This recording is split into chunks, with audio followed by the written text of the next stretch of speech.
Hello दोस्तों, नमस्कार। मेरा नाम है संदीप और आप सभी का वेलकम है नथिंग इम्पॉसिबल के यूट्यूब चैनल पर। आशा करता हूं कि आप सभी बहुत ही अच्छे होंगे।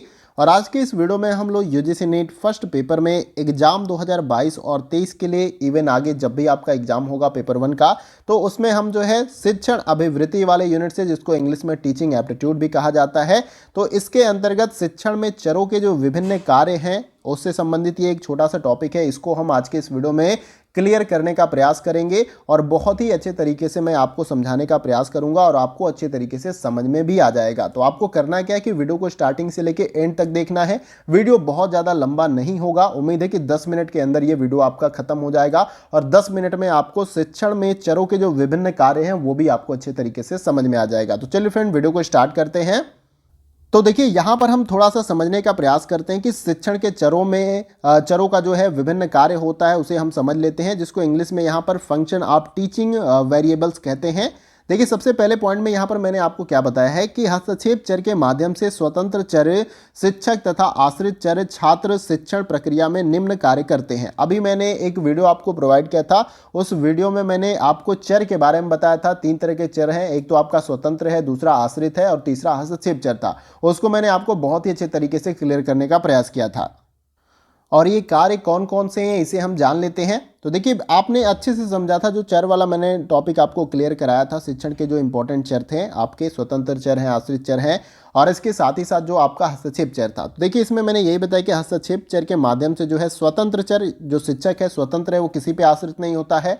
और आश्रित चर जो छात्र होता है वो शिक्षक पे आश्रित होता है, इसीलिए उसको आश्रित चर कहते हैं। और हस्तक्षेप चर उस चर को कहते हैं जो इन दोनों में इंटरफेयर करता है। ठीक है, तो वो आश्रित चर होता है जिसमें आपका पाठ्य वस्तु होता है, पाठ्यक्रम होता है आपका, तो वो सब हस्तक्षेप चर के अंतर्गत आता है, यानी कि हस्तक्षेप करता हो जो आश्रित चर या और आपका जो स्वतंत्र चर है उसमें। तो बेसिकली हम यहाँ पर शिक्षण के चरों के कार्य को समझ रहे हैं, तो इसको हमें समझना है। तो ये जो विभिन्न कार्य करते हैं आपके आश्रित चर और स्वतंत्र चर, उसके बारे में हम देखते हैं। सबसे पहला ये निदानात्मक कार्य करते हैं। निदानात्मक का मतलब बेसिकली कोई अगर बच्चा है, सीखने में कुछ समस्याएं आ रही है उसको, तो पहले हम फाइंड आउट करेंगे कि किस कारण से वो बच्चा नहीं सीख पा रहा है, और फाइंड करने के बाद जो है देन उसके बाद उपचारात्मक कार्य आता है, तो ये भी आपका एक इंपॉर्टेंट कार्य है। देन उसके बाद लास्ट में आपका मूल्यांकन कार्य होता है। तो इसको एक एक करके जो है हम क्या करेंगे, क्लियर कर लेंगे। और यहाँ तक आपको देखिए कोई भी समझने में आपको दिक्कत नहीं होगी। शिक्षण के चरों के कार्य के बारे में हम बात कर रहे हैं, चर आपको क्लियर हो गया। पिछले वीडियो में मैंने आपको अच्छे से समझाने का प्रयास किया, तो यहाँ पर बस उसके कार्यों को समझने का प्रयास करिए। 3 कार्य हैं, निदानात्मक कार्य है, उपचारात्मक कार्य है और मूल्यांकन कार्य है। एक एक करके तीनों को मैं क्लियर कर देता हूँ। तो आइए देखते हैं सबसे पहले निदानात्मक कार्य को।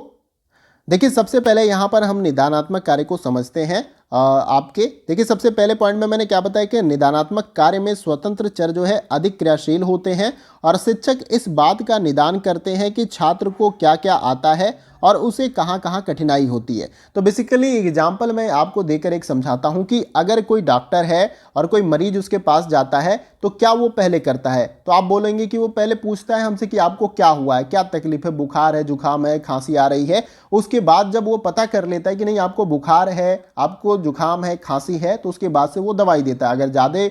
अगर मामला गंभीर है तो आपको इंजेक्शन भी देता है कि आप जल्दी से ठीक हो जाए। तो यहाँ पर बेसिकली निदानात्मक कार्य के अंतर्गत कि जो छात्र है उसे सीखने में क्या कठिनाई हो रही है उसको जो है यहाँ पर शिक्षक पकड़ने का, जानने का प्रयास करता है। उसके बाद से अभी उपचारात्मक कार्य में हम समझेंगे उसे, लेकिन बेसिकली निदानात्मक कार्य में आप समझ लीजिए कि बच्चे क्यों नहीं सीख पा रहे हैं, विद्यार्थी जो है क्यों नहीं सीख पा रहे हैं, उनकी कठिनाइयों का पता लगाना ताकि उसका निवारण किया जा सके। देखिए, नेक्स्ट पॉइंट में मैंने बताया कि पाठ्य वस्तु को पुनः व्यवस्थित करने का कार्य करते हैं। अब पाठ्य वस्तु को पुनः व्यवस्थित करने का कार्य मतलब ये है कि अगर जो पाठ्य वस्तु बनाई गई है उसके अनुकूल अगर विद्यार्थी को दिक्कत हो रही है, उसके अनुसार नहीं समझ पा रहा है, तो उसमें कुछ जो है चेंजेस कर दिए जाए टीचर्स के अनुसार, ताकि जो बच्चे को कठिनाई हो रही है वो दूर हो जाए। नेक्स्ट जो है आपका कि पूर्व ज्ञान के आधार पर छात्रों के समक्ष पाठ्य वस्तु प्रस्तुति करते हैं ताकि छात्रों का निदान किया जा सके। तो आपको बस निदानात्मक कार्य के अंतर्गत ये समझ लेना है कि बच्चे की कठिनाई को शिक्षक को पकड़ना होता है, जानना होता है कि किस कारण से जो विद्यार्थी है वो सीखने में असमर्थ है या सीख नहीं पा रहा है, उस टॉपिक को क्लियर नहीं कर पा रहा है। उसके बाद से आप उसका उपचार कर देंगे। जैसे कि डॉक्टर जो है मरीज के बारे में पता कर लेता है कि कौन सी बीमारी है, उसके बाद से उसका इलाज करता है। तो आशा करता हूं कि निदानात्मक कार्य आपको अच्छे से समझ में आ गया। अब नेक्स्ट हम आगे देखते हैं उपचारात्मक कार्य। अब देखिए यहाँ पर नेक्स्ट जो आपका है उपचारात्मक कार्य, इसे भी हम समझ लेते हैं। देखिए सबसे पहले पॉइंट में मैंने क्या बताया कि निदान कार्य से जो लक्षण, स्तर या कमी शिक्षक को पता चलती है, उन पर नियंत्रण तथा उपचार करने का कार्य भी शिक्षक का होता है। अब देखिए शिक्षक ने जो है निदानात्मक कार्य के अनुसार कठिनाई का जो प्रॉब्लम है कि विद्यार्थी सीख नहीं पा रहा, उसका पता लगा लिया है। अब पता लगाने के बाद आप जानते हैं कि डॉक्टर क्या करता है, कोई मरीज का यहाँ पर बीमारी अगर पता कर लेता है तो उसके बाद इलाज करता है। तो शिक्षक भी सेम ऐसे ही करेगा। जो विद्यार्थी को कठिनाई हो रही है, जो समस्या हो रही है, जिसकी वजह से वो सीख नहीं पा रहा है, अब उसका वो उपचार करेगा। यहाँ पर पहले पॉइंट पे मैंने बताया, तो ये उपचारात्मक कार्य के अंतर्गत आ जाएगा। नेक्स्ट देखिए पॉइंट है कि उपचारात्मक क्रियाओं में शिक्षक सक्रिय रूप से कार्य करता है। अब ये जो उपचारात्मक कार्य होता है, तो इसमें शिक्षक क्या होता है, पूरी तरीके से सक्रिय होता है, ताकि जो है विद्यार्थी की जो कठिनाई है, जो समस्या है, उसको दूर किया जा सके।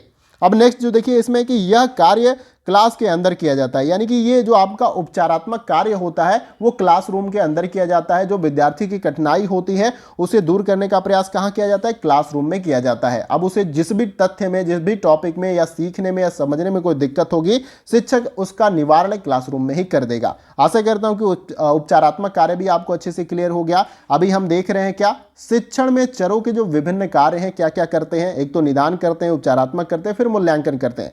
तो हमने निदानात्मक को अच्छे से समझ लिया, उपचारात्मक कार्य को अच्छे से समझ लिया। अब नेक्स्ट जो आपका है मूल्यांकन का कार्य, उसे भी अच्छे तरीके से समझ लेते हैं।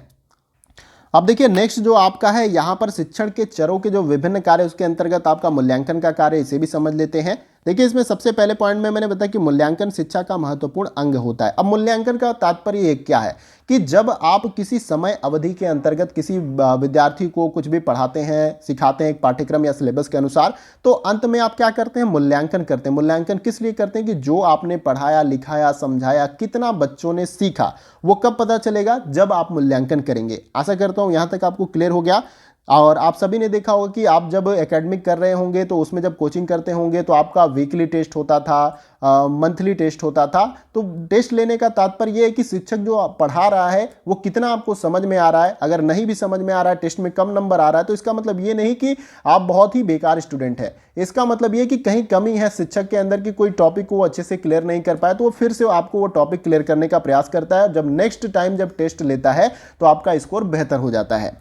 देखिए नेक्स्ट पॉइंट में मैंने बताया कि इसके माध्यम से यह देखने का प्रयास किया जाता है कि छात्रों में वांछित परिवर्तन हुआ है कि नहीं, अगर हुआ है तो कितना हुआ है। यानी कि जो भी शिक्षक ने पढ़ाया, जो भी कुछ सिखाया, उसके अनुसार आप में कोई परिवर्तन आया या नहीं, ये कैसे पता चलेगा, मूल्यांकन के द्वारा पता चलेगा। नेक्स्ट जो पॉइंट है कि मूल्यांकन उद्देश्य पर निर्भर करता है।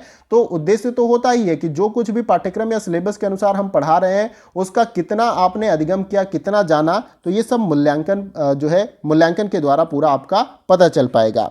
तो मूल्यांकन जो है उद्देश्य पर निर्भर होता है। नेक्स्ट जो है आपका कि मूल्यांकन के लिए शिक्षक विभिन्न प्रकार के प्रविधियों का प्रयोग करता है तथा परीक्षणों का निर्माण करता है। यानी कि अलग अलग टेस्ट का तरीका होता है, लिखित टेस्ट लेता है, आपसे मौखिक टेस्ट ले सकता है। इस तरीके से मूल्यांकन करने के डिफरेंट टाइप की विधियां होती हैं। उसके अनुसार जो है शिक्षक यह पता लगाने का प्रयास करता है कि आपके अंदर कोई वांछित परिवर्तन आया या नहीं आया, जो भी हमने सिखाया, जो भी पढ़ाया, जो भी सिलेबस को हमने कंप्लीट कराया। तो मूल्यांकन को भी आपने अच्छे से समझ लिया कि मूल्यांकन के कार्य क्या है। अब देखिए टॉपिक को हमने क्या क्लियर किया, शिक्षण में चरों के जो विभिन्न कार्य हैं, उस टॉपिक को हमने यहां पर अच्छे से क्लियर करने का प्रयास किया। उसके अंतर्गत जो है हमने निदानात्मक क्रिया को देखा या निदानात्मक कार्य को देखा, फिर उसके बाद से उपचारात्मक कार्य को देखा, और लास्ट में हमने मूल्यांकन कार्य को देखा। और इन तीनों बिंदुओं को हमने बहुत ही अच्छे तरीके से और सहज तरीके से आपको समझाने का प्रयास किया। और उम्मीद करता हूं कि आपको ये सारा कुछ अच्छे से समझ में भी आया होगा। नहीं समझ में आया तो आप कमेंट बॉक्स में पूछ सकते हैं, वहां पर भी मैं क्लियर करने का प्रयास करता हूं।